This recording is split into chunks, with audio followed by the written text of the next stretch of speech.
किस्मत मौका देती है और मेहनत चौंका देती है ना। तो भाई मेहनत पर विश्वास रखना है, किस्मत के भरोसे नहीं रहना है। ठीक है, तो चलिए अब हम लोग पढ़ेंगे बायो-सेवर्ट का नियम। बात है 1820 की, जब ऑरेस्टेड ने एक प्रयोग के द्वारा सिद्ध करके बता दिया कि किसी चालक तार में विद्युत धारा प्रवाहित करने पर चारों तरफ चुंबकीय क्षेत्र उत्पन्न हो जाता है। कितना होता है चुंबकीय क्षेत्र, नहीं बता पाए। बायो-सेवर्ट ने ही 1820 ईस्वी में ऑरेस्टेड के प्रयोग के बाद इन्होंने इस पर प्रयोग किया और ये बताया कि जब किसी चालक तार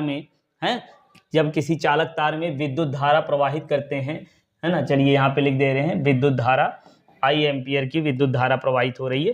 ठीक है, I एम्पियर की विद्युत धारा प्रवाहित करने पर तार के अल्पांश dl से थीटा कोण पर r दूरी पर स्थित बिंदु P पर चुंबकीय क्षेत्र की तीव्रता जो होती है वो किस बात पर निर्भर करती है। चलिए हम भी देखते हैं कैसे क्या है।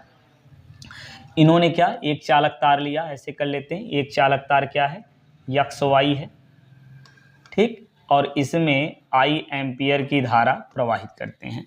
तो इस तार के अल्पांश dl, यहीं पे हम ले लेते हैं अल्पांश क्या, dl, अल्पांश dl से थीटा कोण पर r दूरी पर स्थित बिंदु P पर यहाँ पर चुंबकीय क्षेत्र की तीव्रता जो है वो किस बात पर निर्भर करती है। पहली बात तो इस चालक तार में बहने वाली धारा के अनुपाती होती है, मतलब तार में जब धारा ज़्यादा प्रवाहित करेंगे तो ज़्यादा चुंबकीय क्षेत्र उत्पन्न होगा। पहली बात इन्होंने क्या बताया कि तार में जब विद्युत धारा ज़्यादा प्रवाहित होती है तो चुंबकीय क्षेत्र भी बढ़ जाता है।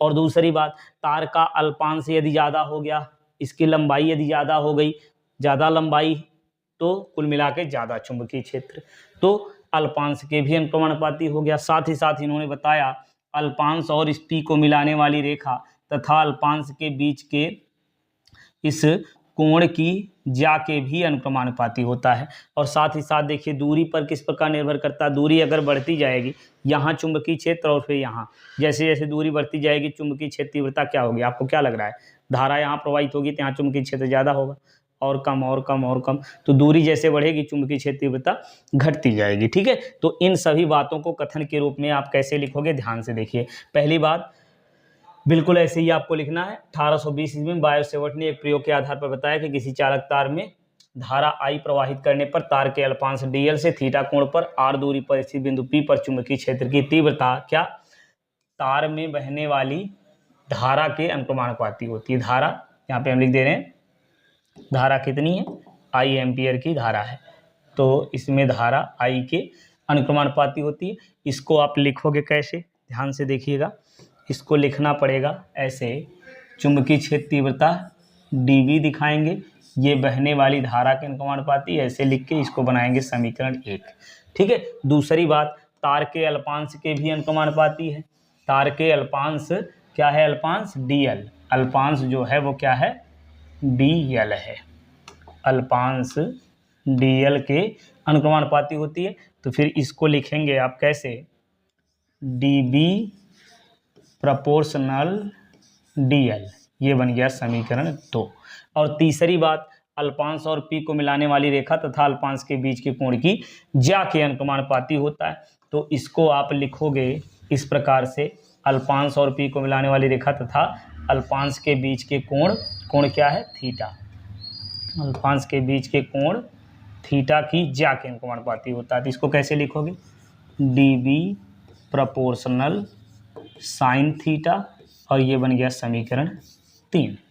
क्लियर। अब बीच की दूरी के वर्ग के व्युत्क्रमानुपाती होता है, उस बात को भी लिख लेंगे, है ना। इसको थोड़ा सा अच्छे से लिख दीजिए, ये क्या है, dB प्रोपोर्शनल I, ये।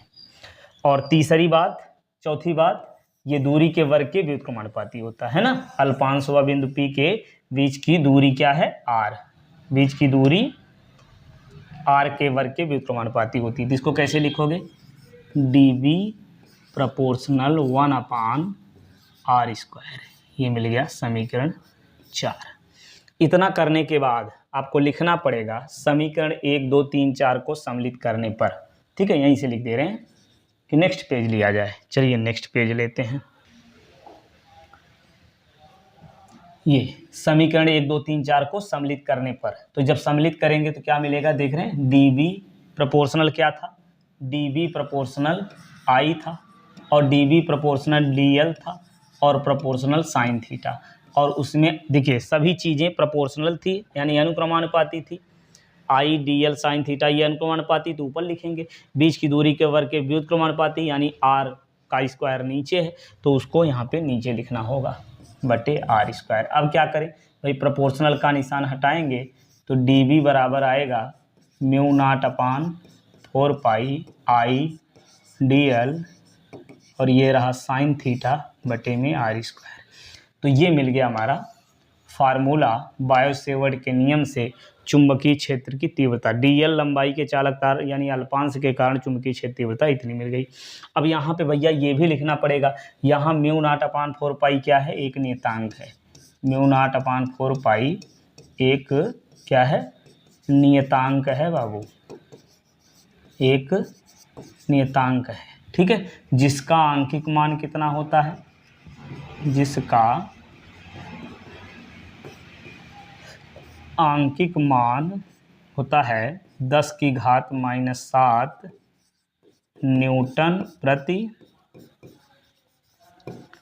एम्पियर स्क्वायर, ठीक है। और यहाँ पे एक बात और आपको लिखनी पड़ेगी, म्यू नॉट क्या है, निर्वात की चुंबकशीलता है, निर्वात की चुंबकशीलता है, म्यू नॉट क्या है, निर्वात की चुंबकशीलता है। तो इस प्रकार से भैया बायो सेवर्ट के नियम से इतनी बात हम लिखेंगे। अच्छा, ये चुंबकीय क्षेत्र की दिशा किधर होगी ये भी स्पष्ट कर लेते हैं, किस नियम से, फ्लेमिंग के दाएं हाथ के नियम से। दाएं हाथ का क्या नियम है, दाएं हाथ के अंगूठे का नियम, क्या कि दाएं हाथ की हथेली को इस प्रकार फैलाएं कि अंगूठा अंगुलियों के लंबवत हो, अंगूठा अंगुलियों के लंबवत हो। तो यदि अंगूठा विद्युत धारा की दिशा में हो, अंगूठा विद्युत धारा, अंगुलियां उधर हो जहां चुंबकीय क्षेत्र ज्ञात करना है, तो चुंबकीय क्षेत्र दिशा हथेली के लंबवत बाहर की ओर होती है, ठीक है। चलिए तो करके देखते हैं, अंगूठा धारा की दिशा में यानी धारा ऊपर की ओर है, ठीक, और अंगुली को उधर करेंगे, इधर ज्ञात करना, इधर ज्ञात करना है तो अंगुली इधर कर लीजिए। तो जिस तरफ धकेलेंगे आप वही तो हथेली के लंबवत बाहर की ओर होगा, तो जिधर धकेलेंगे उधर चुंबकीय क्षेत्र दिशा होगी, किधर धकेलेंगे, अंदर की ओर।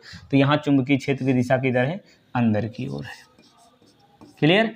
यदि यहाँ पे इधर आप निकालना चाहें, इधर निकालना चाहें तो चुंबकीय क्षेत्र दिशा किधर आएगी, देखिए धारा इधर ऊपर की ओर, अंगुली इधर करिए तो ये बाहर की ओर, ऐसे धकेलोगे ना तो ये किधर हो गया, ये डॉट से दिखाएंगे इसको, ये क्या है, बाहर की ओर। बात समझ में आई। तो भैया ये पूरा अच्छे से तैयार कर लीजिए। और सबसे इम्पोर्टेंट टॉपिक है इस चुंबक वाले चैप्टर का, 3 सबसे महत्वपूर्ण डेरिवेशन है बायो सेवर्ट का नियम, 2 समांतर धारावाही तारों के बीच बल, और एक एम्पियर का परिपथीय नियम, तीनों में से एक जरूर आता है, तो अच्छे से तैयार कर लीजिए। मिलते हैं फिर नेक्स्ट वीडियो में नेक्स्ट टॉपिक के साथ।